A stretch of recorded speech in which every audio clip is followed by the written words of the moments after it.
truth rarely is hidden in complete darkness. More often, it is buried beneath competing narratives. Everyday governments speak to their citizens. News organizations report events. The experts interpret facts, and millions of people share opinions online. But who decides which information rises to the top?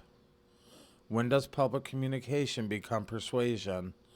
When does persuasion become propaganda? And in an age where information travels faster than ever before, can any democracy completely separate truth, politics, and power? Tonight we're stepping back from the daily headlines to examine one of the defining stories of modern America, the history of government, messaging, public information campaigns, and information warfare in the 21st century. Welcome to the Unfiltered Political Lens, where we examine politics, history, current events, and public policy through the lens of documented evidence, historical context, and critical thinking. Whether you agree or disagree with the conclusions explored here, the purpose of this podcast is not to tell you what to think, but to encourage you to ask difficult questions and examine multiple sources, and to better understand the forces shaping the world. Tonight's discussion is one of the most debated topics in modern political history. The world propaganda is often used as a political accusation, yet the historians define it more carefully. The governments have always communicated with their citizens. They announce policies and encourage public action during their emergencies. They explain military operations and attempt to persuade the public that their decisions are justified. The democracies, authoritarian states, and every form of government in between engage in some form of public messaging. The real historical question is not whether governments communicate. The question is how they communicate and how transparent they are and how citizens evaluate the information they receive. To understand the 21st century, we must begin with one day that fundamentally changed American politics, national security, and public communications. September 11th, 2001. The terrorist attacks against New York City and Washington shocked the nation. Nearly 3,000 people were killed, millions watched the attacks unfold live on television, and America demanded answers. In the days that followed, the federal officials held frequent press briefings explaining that investigators knew what remained uncertain and what steps the government intended to take.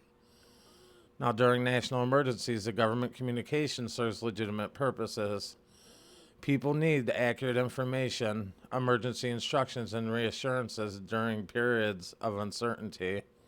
But at the same time, crises often create moments when public trust in official institutions rises dramatically, which this is allowing the governments to shape the national conversation more effectively than during ordinary normal times.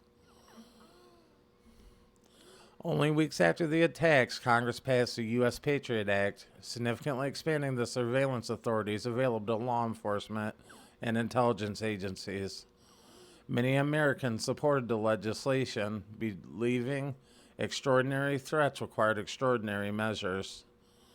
There were others worried about long-term impact on the civil liberties. More than 2 decades later, that debate continues, illustrating how fear, security, and freedom often exist, and tensions during periods of crisis. Now, the attention soon shifted from Afghanistan to Iraq. Beginning in late 2002 and continuing into 2003, President George W. Bush's administration had argued that Saddam Hussein possessed weapons of mass destruction, and it represented an unacceptable security threat.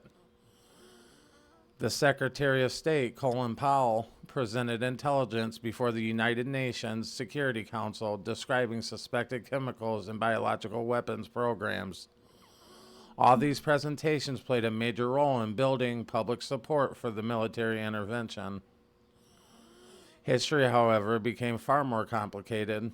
After coalition forces entered Iraq, investigators failed to find the active stockpiles of weapons that they had presented before the invasion. Now, subsequent reviews by the Iraqi Survey Group, the Senate Select Committee on Intelligence, and other investigations concluded that major intelligence assessments were wrong. The historians continue to debate why, however, and some argue that the political leaders place greater confidence in the intelligence supporting military action than in information expressing uncertainty. Regardless of where that stands, the Iraq War became one of the defining examples of how government credibility can be affected when official claims later prove inaccurate. Military conflicts also demonstrate another reality that receives far less public attention. The modern wars are fought with information as well as weapons. The United States military has long conducted psychological operations, commonly known as PSYOPs, aimed primarily at foreign audiences, but during operations in Afghanistan and Iraq, these campaigns included radio broadcasts, printed leaflets, loudspeaker announcements, and digital communications, encouraging enemy forces to surrender or civilians to cooperate with coalition forces. Now, these operations, they were all designed to influence behavior during armed conflict and were generally directed overseas rather than at the American public. As technology evolved, so did the battlefield. Now, in the early years of the 21st century, we saw the rapid growth of the internet, followed by Facebook, YouTube, Twitter, smartphones, and eventually countless digital platforms where the information could spread instantly. Governments no longer relied solely on television and newspapers to communicate with citizens. The political leaders could address millions directly through social media. Citizens could respond immediately, creating an information environment unlike anything previous generations had before. The transformation also benefited foreign governments seeking to influence democratic societies. American intelligence agencies had later concluded that Russia conducted extensive influence operations during the 2016 election cycle, using fake online personas and coordinated messaging to amplify political divisions. The U.S. officials have also warned about the influence campaigns linked to China and Iran. These operations often rely not on convincing everyone of the narrative, but on increasing the confusion, the distrust, and the polarization. The American response had introduced another difficult question. Federal agencies began working more closely with technology companies to identify the foreign influence campaigns operating on their platforms. The supporters argued that these partnerships protected the democratic institutions against hostile foreign actors. The critics questioned whether government's involvement in identifying misleading information could unintentionally affect lawful political speech. The courts, lawmakers, scholars, and citizens had continued debating where the constitutional lines should be drawn. Around the same time, another law entered public discussion, the Smith Modernization Act of 2012. Online discussions have frequently claimed that the law legalized domestic propaganda against American citizens. The legal scholars generally describe those claims as overstated, and the legislation primarily updated the rules governing public access to materials produced for foreign audiences. Nevertheless, the debate itself revealed a growing public concern about the transparency, government communications, and trust in our institutions. Trust would again become a central issue during COVID-19 pandemic. Beginning in 2020, the federal agencies had launched public information campaigns encouraging the vaccinations, social distancing, masking, and other public health measures. Supporters viewed these efforts as necessary public health communication during an unprecedented emergency. Critics argue that the officials sometimes communicated with greater certainty than available evidence justified, particularly as scientific recommendations had changed over time. One of the challenges of communicating during rapidly evolving crises is balancing the confidence with honesty about the uncertainty, and science progresses by updating the conclusions as new evidence emerges. Meanwhile, while public messaging often seeks the clarity and consistency, those two goals do not always align perfectly. And then another controversy emerged when Reuters reported that the Department of Defense had conducted an overseas information campaign while using fake social media accounts to undermine the confidence in China's Sinovac vaccine and parts of Asia during the pandemic. The defense officials later acknowledged the aspects of the operation while describing the elements of the effort as a mistake.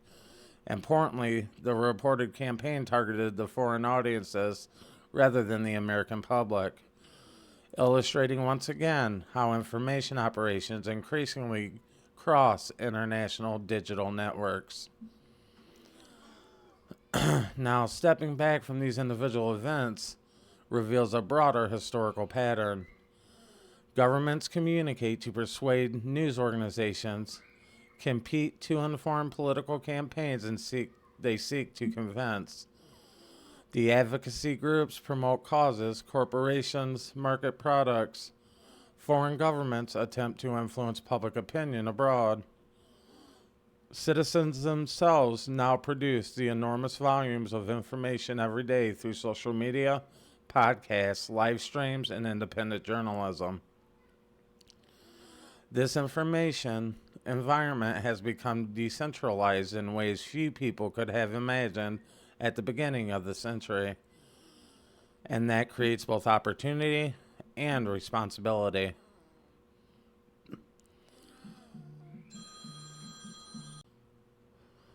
Never before have ordinary citizens had access to such information. Never before has it been so important to evaluate the sources carefully.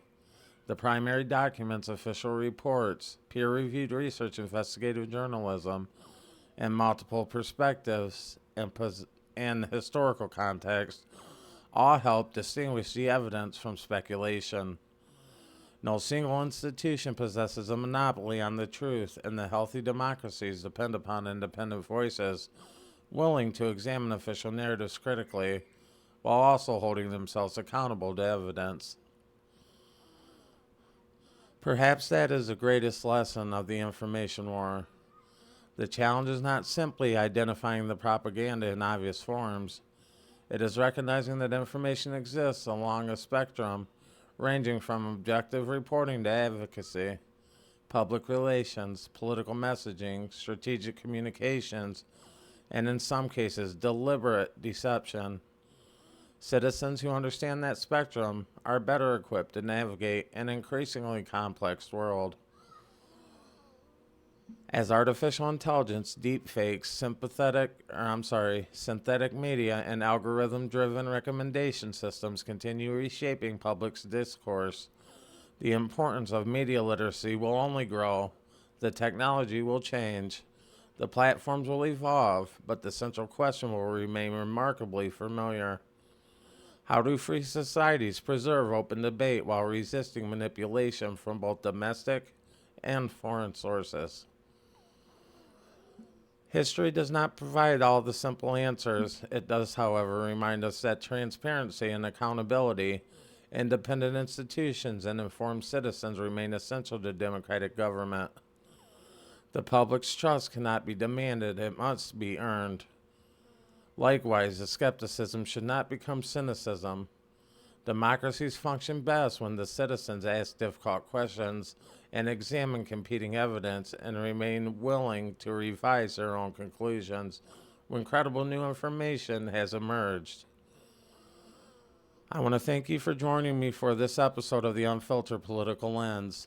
If you found that today's discussion informative, consider reading government reports, historical documents, academic research, and multiple news sources representing different viewpoints. The goal is not simply to consume the information, but to understand it in context. If you enjoyed this episode, please like, share, and subscribe and share it with others who enjoy thoughtful conversations about our history, politics, and current events.